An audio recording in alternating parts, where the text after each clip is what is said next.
The Secret Life of Walter Mitty by James Thurber. "We're going through!" The commander's voice was like thin ice breaking. He wore his full-dress uniform, with the heavily braided white cap pulled down rakishly over one cold gray eye. "We can't make it, sir. It's spoiling for a hurricane, if you ask me." "I'm not asking you, Lieutenant Berg," said the commander. "Throw on the power lights. Rev her up to 8,500. We're going through!" The pounding of the cylinders increased. Ta-pakada, pakada, pakada, pakada, pakada. The commander stared at the ice forming on the pilot window. He walked over and twisted a row of complicated dials. "Switch on number 8 auxiliary!" he shouted. "Switch on number 8 auxiliary!" repeated Lieutenant Berg. "Full strength in number 3 turret!" shouted the commander. "Full strength in number 3 turret!" The crew, bending to their various tasks in the huge, hurtling 8-engine Navy hydroplane, looked at each other and grinned. "The old man'll get us through," they said to one another. "The old man ain't afraid of hell." "Not so fast! You're driving too fast!" said Mrs. Mitty. "What are you driving so fast for?" Said Walter Mitty. He looked at his wife in the seat beside him with shocked astonishment. She seemed grossly unfamiliar, like a strange woman who had yelled at him in a crowd. "You are up to 55, she said. "You know I don't like to go more than 40. You are up to 55. Walter Mitty drove on toward Waterbury in silence, the roaring of the SN 202 through the worst storm in 20 years of Navy flying fading in the remote, intimate airways of his mind. "You're tensed up again," said Mrs. Mitty. "It's one of your days. I wish you'd let Dr. Renshaw look you over." Walter Mitty stopped the car in front of the building where his wife went to have her hair done. "Remember to get those overshoes while I'm having my hair done," she said.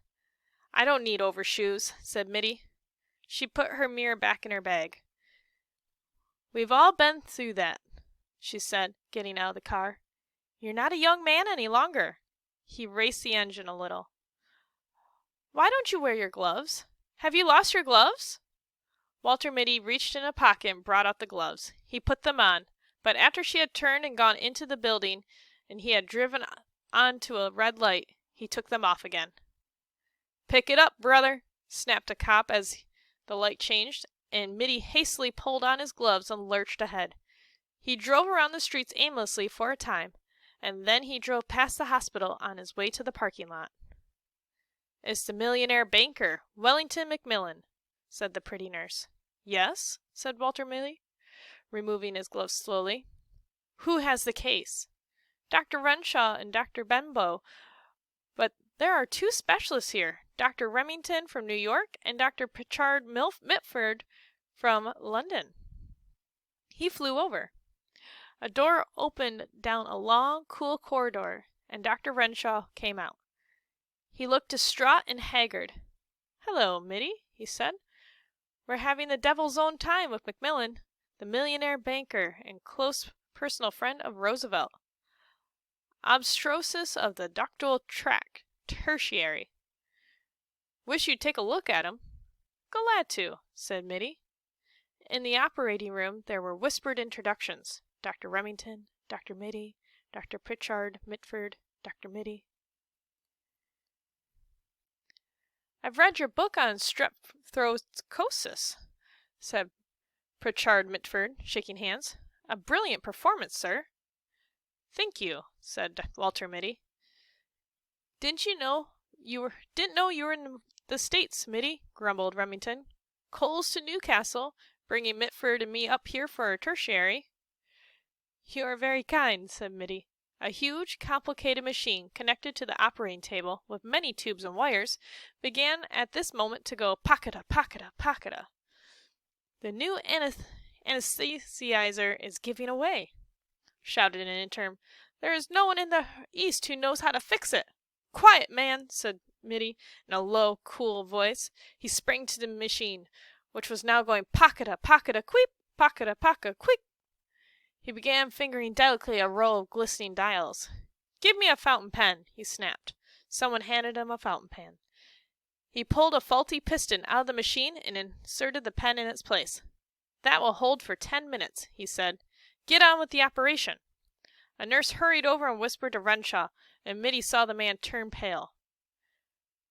Coriopus has set in, said Renshaw nervously. If you would take over, Mitty? Mitty looked at him and the craven figure of Benbow, who drank, and at the grave, uncertain faces of the two great specialists. If you wish, he said.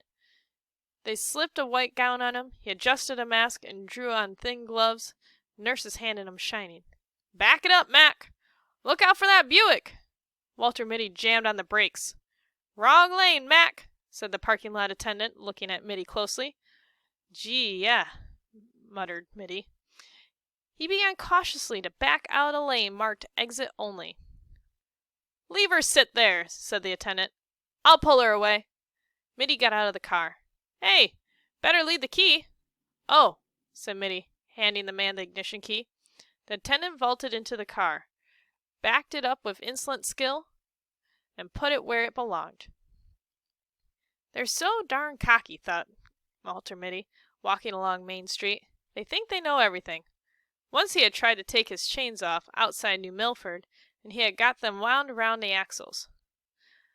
A man had come out in a wrecking car and wind him, a young grinning garage man.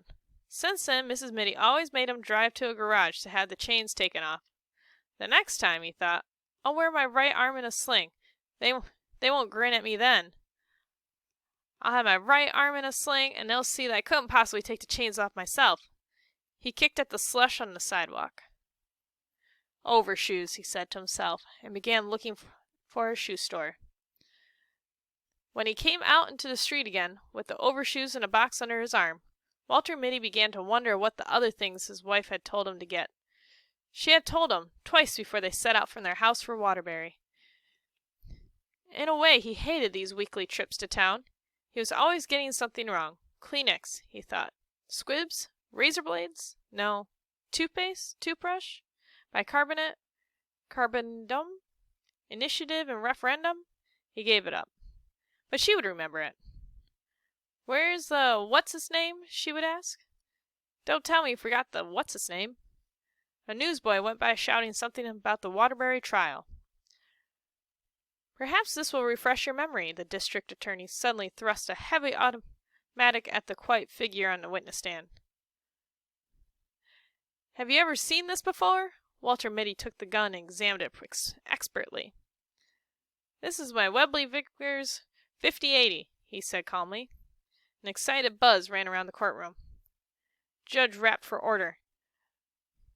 You are a crack shot with any sort of firearms, I believe, said the district attorney, insinuatingly. Objection, shouted Mitty's attorney. We have shown that the defendant could not have fired the shot. We have shown that he wore his right arm in a sling on the night of the 14th of July. Walter Mitty raised his hand briefly, and the bickering attorneys were stilled.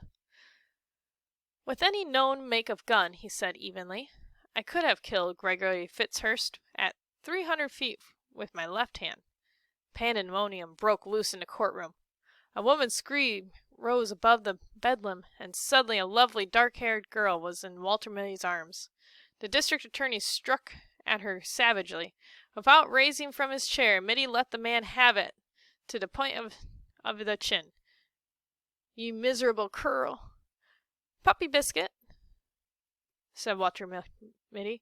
He stopped walking, and the buildings of Waterbury rose up of the misty courtroom and surrounded him again. A woman who was passing laughed. He said Puppy Biscuit, she said to her companion. That man said Puppy Biscuit to himself. Walter Mitty hurried on. He went into an A&P, not the first one he came to, but a smaller one farther up the street. I want some biscuit for small young dogs, he said to the clerk. Any special brand, sir? The greatest pistol shot in the world thought a moment. It says, Puppies bark for it, on the box, said Walter Mitty. His wife would be through at the hairdresser's in 15 minutes. Mitty saw in looking at his watch. Unless they had trouble drying it, sometimes they had trouble drying it. She didn't like to get to the hotel first. She would want him to be there waiting for her as usual. He found a big leather chair in the lobby, facing a window, and he put the overshoes and the puppy biscuit on the floor beside him. He picked up an old copy of Liberty and sank down into the chair. Can Germany conquer the world through the air? Walter Mitty looked at the pictures of bombing planes and of ruined streets.